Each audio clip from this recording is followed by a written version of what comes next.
Hey, besties. Let's throw some shade, honey. You ready to get into it?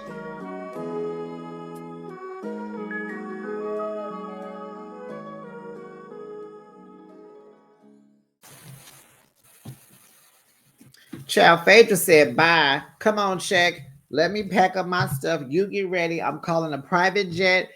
That car you called for Apollo to go to the strip club? No, sir. We going to the jet. We going to the to the jet. We out of here. Cause honey, these people got me messed up. They trauma bonded, got X's and O's here fighting and all this drama. You done brought my ex-husband here who I don't even fool with. You done brought his wife. I don't fool with her. I got to have a back and forth with her, cuss her out, get all out my feelings. And now I'm over here praying 5 minutes later with the Holy Ghost. It's time to go. Welcome, besties. You are now behind the shade, and thanks for joining me. I recap your favorite reality shows weekly. Now let's laugh and kiki, honey, and get into another episode of Married to Medicine. It's season 11, episode 12. Calm After the Storm. Baby, do we like the title of this episode? Child, storm. This title should have been called Sandstorm.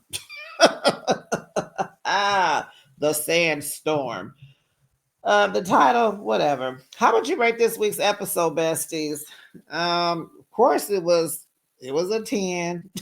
Drop down the comments. Let me know what you thought about this week's episode, and please do not forget to like my video, subscribe to my channel. It's free and easy. It's Black History Month, and it's still my birthday. My birthday was Friday, and that'll be a great birthday present. And make sure your notification bell is on, ding dong, so that you are notified each and every time I post my content.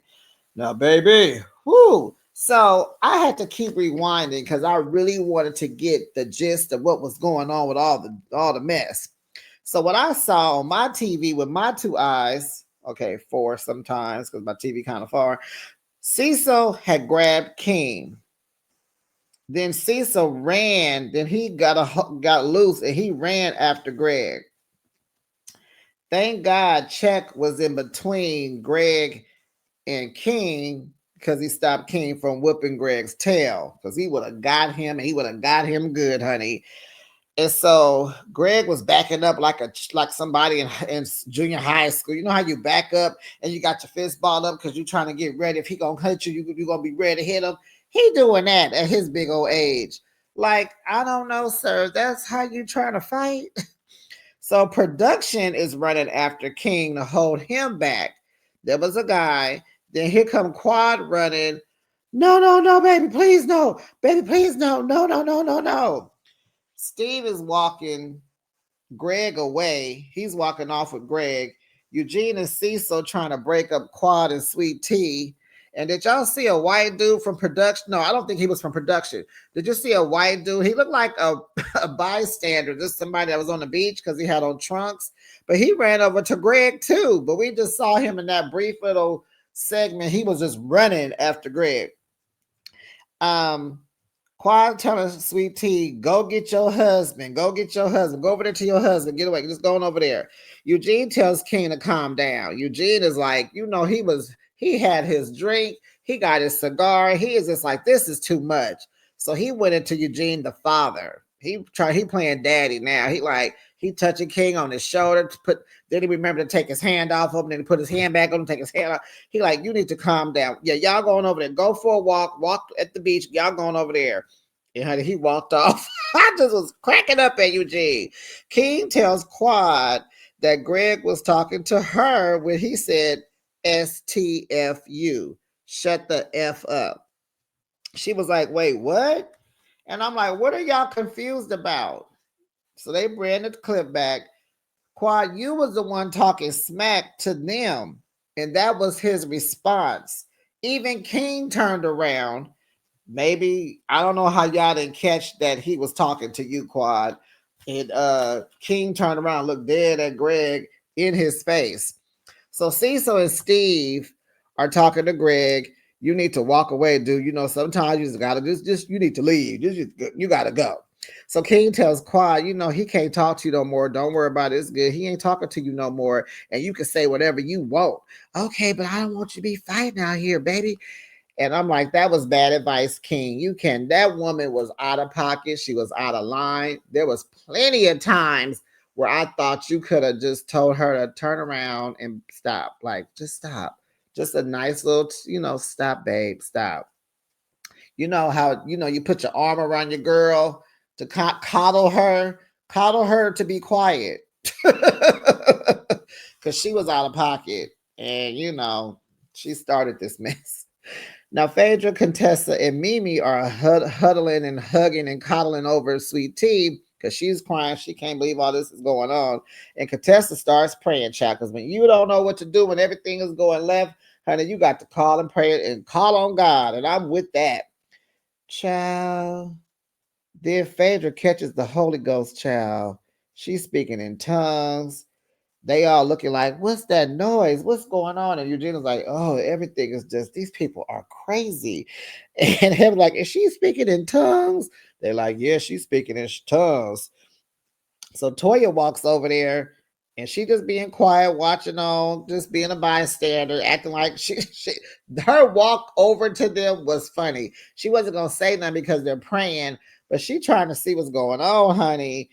So Apollo says he has been knowing Phaedra since 1997, and he ain't never seen or heard her shout and go and speaking in tongues. And I'm like, well, her mother is a pastor, from what I remember. You ain't never heard her praying and speaking in tongues? Never, never, never. Well, that's what was missing from y'all marriage. Because had you been speaking in tongues and praying to God, you might still be married. Moving on. Sweet Tea asked Greg what happened. Greg is like, he wanted me to apologize, and I did. They're back at home in Atlanta, mind you. And he was still talking crap. And this and that and that. He said, it's my fault, babe. I shouldn't have put you in this. Yeah? Oh, no, no, no. I'll go back. Take that back, y'all. No. They are on. Let me go back. They're at the beach. I'm tripping. Sweet Tea, when she got over to Greg, she like, what happened? He said, he wanted me to apologize. No, why do I? No. Yeah. He wanted me to apologize. I did. And he was still talking crap. And so he says, it's my fault. I put you in all this. And so she said, let's go home. And he was like, yeah, let's go. And I'm like, please go home because that swimsuit is too small. I'm tired of looking at it. She got booty cheeks and cellulite hanging out the side. Her titties is fighting for a position to be first on the cleavage line. It's just too much, Sweet Tea. And it was even, the swimsuit wasn't even cute. It wasn't even cute. So anyway, Simone says, let's go. Let's wrap this party on up. Let's go. I ordered a second boat. I'm separating y'all because it's time to go. Boat number 2 will have Phaedra, Sheck, Greg, and Sweet Tea on it. Let's go. So on the way back, King is telling Dr. Jackie that he doesn't have to be around Greg again. It's cool. He ain't tripping. She tells him, yeah, y'all need to work on y'all 15th time. Y'all 15 times a day thing. What number are y'all on? Going back to the room and get up to 15. They laugh. Heavenly tells Contessa that Sweet Tea is too volatile. Girl, that would be you. She's responding to your mess. Contessa tells her, Sweet Tea is very sweet. She just feels alienated in this group. Sweet Tea says she has never fought a senior citizen before, but she will. Okay. And I'm like, okay. No, you won't, because you would have had a fight with Heavenly if you could, girl. Be quiet. The others are trying to figure out how to get back to be able to coexist together again and all that. And so everybody is spooked. Everybody is shook, like, what happened? Like, OMG, nobody was expecting that. But are you kidding me? All that mess with these exes. Let's get into it. So the next day, Contessa tells Mimi that, this is not usually how they act, and she apologizes. And then in her confessional, she says, I know I told a little white lie. I know. So Heavenly apologizes to Apollo. Heavenly says she did not know that this would happen. Apollo says Phaedra knew Shek was his friend, but he told Phaedra that he didn't know Apollo so that they can continue to, date, and he could be invited here and all that. Apollo even said that Shek had called him after everything had happened last night and told him he had called a car and the car was showing up outside, and he was like, let's go to the strip club. Now, I don't know if they went. Apollo didn't say yes or no. And now Heavenly is like, oh, I see. Phaedra knew Apollo was coming, so she brought Check to play in Apollo's face. No, girl, she brought Check because you was playing in Phaedra's face with inviting Apollo, talking about his wife wasn't coming. What married woman gonna allow what married woman is gonna allow her husband to go on a couples trip with a whole bunch of couples and his ex-wife? Because didn't nobody know she was gonna have a dude? Last season she was traveling by herself. Why would that girl let Apollo go by himself? He was playing in your face heavily and brought his wife. He played you. All y'all playing. Heavily played Phaedra. Phaedra played Apollo or whatever, and heavily. And Apollo played heavily by bringing his wife, and he said he wasn't. That woman was always coming. Stop the mess. So Apollo says he tried to have a one-on-one talk with Phaedra, and she declined. You know Phaedra. I told y'all last week Phaedra don't talk to Apollo. It is always and only about them children, and that is it. It is never know how you doing. I'm good. It's just all about those kids. Phaedra don't check out for him. She don't clock in for him. So Jackie goes to Phaedra's room. Child, Phaedra check is in there. She's packing to go home. She's getting all her Louis Vuitton luggage. She got her cute little Louis silk set on, honey. The wig is wigging, honey. She is glued and ready to go. Phaedra tells Jackie she is disappointed in everybody, but especially her, because she trusted Jackie the most. Jackie said she was told that, she said, I was told that you knew he was coming. And Jackie was like, and you have to remember, I don't know him or y'all's dynamic. It was all overwhelming. Phaedra said no one came to support her during all that. And so Jackie agreed. And she said, because she asked, like, how should I have showed up for you? And she said, well, no one came to support me when I needed some help. And so Phaedra clocked it. And she said, these women here, you women, you guys are mean girls. So Simone and Heavenly are in the room telling Apollo that Phaedra is distant. She's too private. She don't open up. He says, but you guys are doctors and she's an attorney, and it's like a battle of the minds. I'm thinking like all y'all smart and y'all think y'all better than each other, whatever. Heavenly says, well, we see through her BS. Simone gonna say, well, we're all boss bees, BITC, beep. So Heavenly is like, if things don't go Phaedra's way, she just don't want to play no more. Heavenly, you are a bully. Okay. No one wants to play with the bully. Jackie tells Phaedra to stay and just tell the people how to move forward with you. Phaedra said, some people can play with some. Some people can play with people, but not me. You ain't finna play with me. I'm a woman. She said, they treat the new people that come into this group poorly. And, she said, and my jet is waiting for us and I have to go.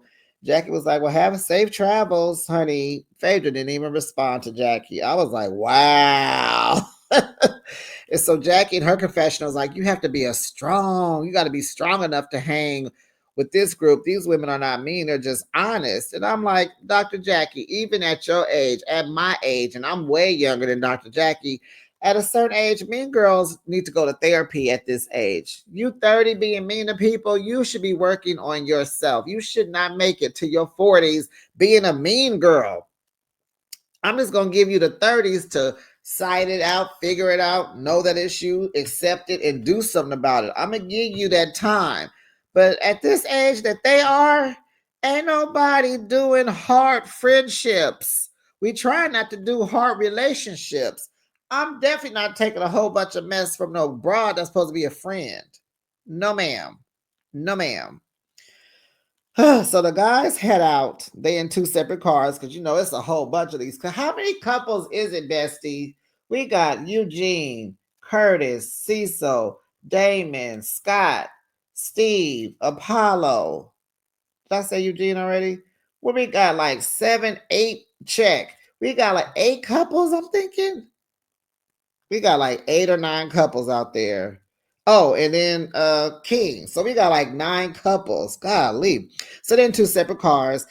And Eugene told King and Damon that he saw Phaedra and Check leaving in the car. Looked like they was going home. And they was like, well, where is Apollo? Because they ain't in neither one of these cars. And Child Apollo decided him and his wife, they was going to go hang out in Miami for the day. So Steve says, as long as he's played football, he has never seen 3 different fights break out at one time. I'm like, child, I ain't seen it nowhere. Football, soccer, basketball, at work, at the gym, at church, at a concert, at a festival, at a parade, at a carnival. I ain't seen it ever. At the airport, on a vacation, never. Only riots. So Toya tells her car that the people in her car that Sweet Tea left. Simone and I no, here go Heavenly. Good. She needed to go. She do not miss a time. She does not miss a time. So Simone says that the sandbar revealed how much therapy Quad and Greg need post-divorce. No, they may need counseling individually, but they just don't need to be around each other. They hate each other. At least I think Greg hates Quad. The ladies go to a bar, they go on a rum tasting. Dr. Mimi doesn't drink rum. It's too harsh. So she just sits there. She's learning. She don't want to drink because she's just trying to, I know her type. She's observing these people. Simone says that this was the worst experience ever, especially between King and Greg. Now the men, they're headed to go cigar rolling because these men love to puff on their cigars. And so they're like, Curtis, like, we need a reset. We need to come together, have a meeting of the minds, and we just need to be clear. Damon asked, has anyone talked to Apollo or Greg or even Check? No one said nothing. King says, the line was just crossed yesterday, and all the men, they understand that. The ladies were told that Phaedra left and is done with this mean girls group. Toya's like, she done with y'all? Heavenly said, no, she's done with us, including you, Toya. And when Phaedra told Toya she left in a private jet, honey, Toya was like, what? Her wheels got to spinning. Wait, first I just got my Birkin bag. I just got my Hermes bag. Wait, hold on now. Now I got to buy me a private jet. I already know. Her and she about to talk to Eugene. We got to have a private jet experience. And then I think we need to buy one. Toya going to have that man working till he 300 years old. Because she was like, what? And so they was all like, even contestants said, well, we haven't had a private jet experience. We don't know the etiquette. So Heavenly says, well, honey, that's Phaedra Park, B.I. Be-a-be-as. Like, okay. So the next scene, everyone's getting ready for dinner. They have to wear yellow. Yellow represents friendship. And a few people wasn't even wearing yellow, like Dr. Heavenly and Dr. Damon. They wasn't even wearing yellow. So what is happening? Honey, what? So contestant and Scott are laughing at the room, and they're laughing about how her and Heavenly are back cool again. And so he's like, yeah, y'all got back cool from all this trauma and drama on the trip, huh? And Toya don't want to go. She don't want to be bothered with these couples, and they want to be therapy and digging into people's marriages, trying to see what's going on. She said, I had a whole bunch of rum and I'm done. I'm tired. Toya out. I'm tired. So her and Eugene agree that they're going to be politely quiet, positively quiet. And they're going to act like Damon and Heavenly, like they are just the perfect couple. I said, I heard that. So Contessa and Mimi call Sweet Tea, and Greg went in the car on the way. And Greg answers and he says, his side of the story. That nigga, he was out of pocket. You calling me out, talking me out crazy.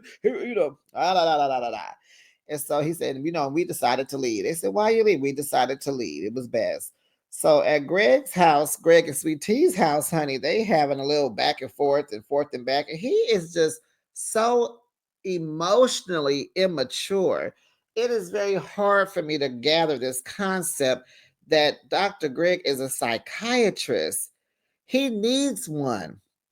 So they said they were wore out from all that going on the trip.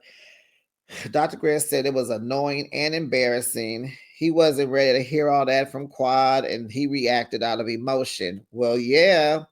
And he said if Check wasn't there, it would have been a fight. Like it would have been terrible. So Sweet Tea, in defense of him, she was like, no, I was there. It wasn't going to happen pretty much because she said if he wasn't there, she said, I could handle that. I'm a trained combat. I was in the Air Force. Don't get it twisted. So he looking at her like, how you going to handle that?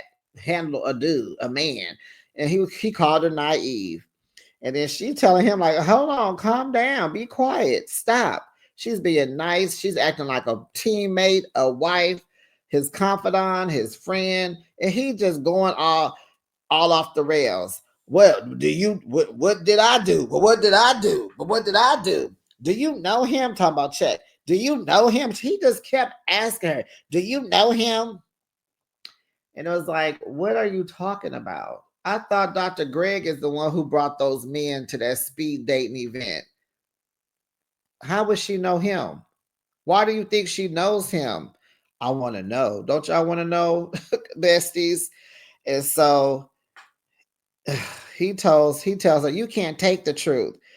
And like, you charging at a grown man? How don't you think you're naive?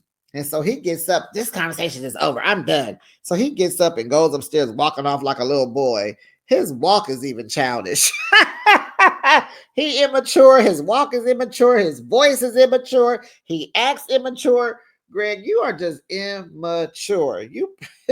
So she follows behind him, which I think she shouldn't have done that because he's not ready to talk. It's don't talk to your mate when they're not ready. He sat down there, called you naive and a dummy, just went through all the stuff. He's emotional behind it. Let him process. She should not have went up those stairs. Let that man have some time to himself. When he's ready, then you can talk. Other than that, you're going to just keep clashing and it'll get worse.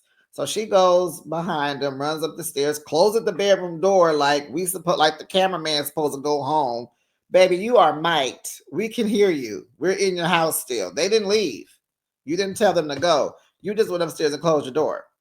So he blames her for his emotional reaction. He just always pointing the finger. How is this man a psychiatrist?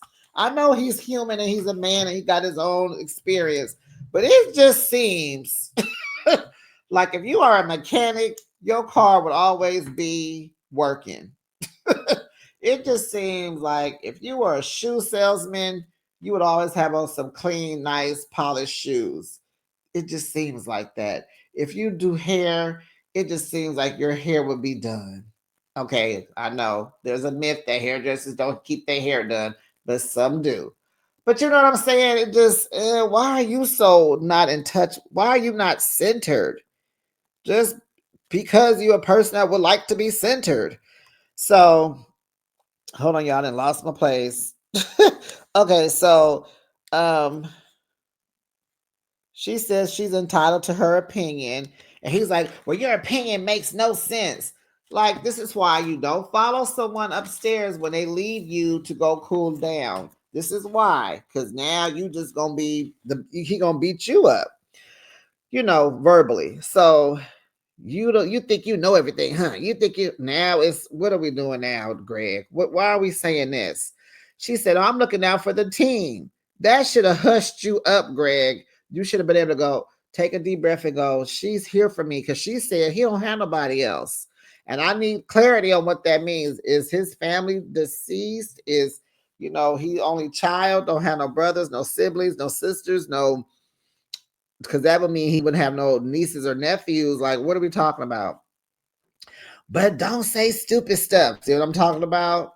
Now he trying to make her get upset. She's more mature than him. And how many years are they different? Is it 23, 26 years? Wow. So he all telling her, well, I don't know who you think you talking to. Now that is not what you say to a spouse. It is, she needed to leave. Like she shouldn't have went up there. But anyway, she did. So she's all, stop, stop. It's your fault. Now he blaming her. He is so childish. This whole conversation was just stupid. But it's good to see it because Dr. Greg, he needs therapy. Is that why he brought Dr. Mimi in? Because if he come back next season, he needs to be on her couch. He needs to be, the next time I see Greg, but we already know if you saw the previews next week, honey, he is taking it too far. But after that, we need to see him at Dr. Mimi's office for real.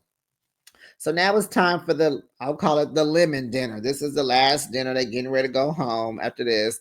So Mimi brought lemons and the infamous quad bowl that Steve bought at the the Med Gala. Remember Quad and Heavily went to go make these bowls, and they called it the bowl for offering, the bowl for this, the bowl for this. So now Dr. Mimi said this is going to be the bowl for healing and just, clarity and all that. So Simone says the goal is to allow each other to speak and listen. And we're going to love and we're going to support one another, at least continue to their way. And so she says, because we have our flaws. And then, honey, Cecil lets out a big old loud, and Quad clocked it. Simone looking at him like, no, you didn't. So even in their confessional, he was like, sorry, keep going. I didn't mean to. He laughing, and she's still looking at him like, no, you didn't. She says nothing to him. And it's not too many times where Simone don't say nothing, especially to Cecil. So, okay, the question is to Mimi, how do you feel about the presence of exes? And so she said it'll only work if they have done their work. And she said, and that's not what happened here. That's not what I saw. You know, when you go through these bad relationships, she said you need to forgive yourself, grieve the relationship. You need to grieve the loss of the marriage. And then she said, between Quad and Greg, there's just a lot of unforgiveness. Quad and Greg have not done their work and they need to exit. They do not need to be near each other. So they asked Jackie.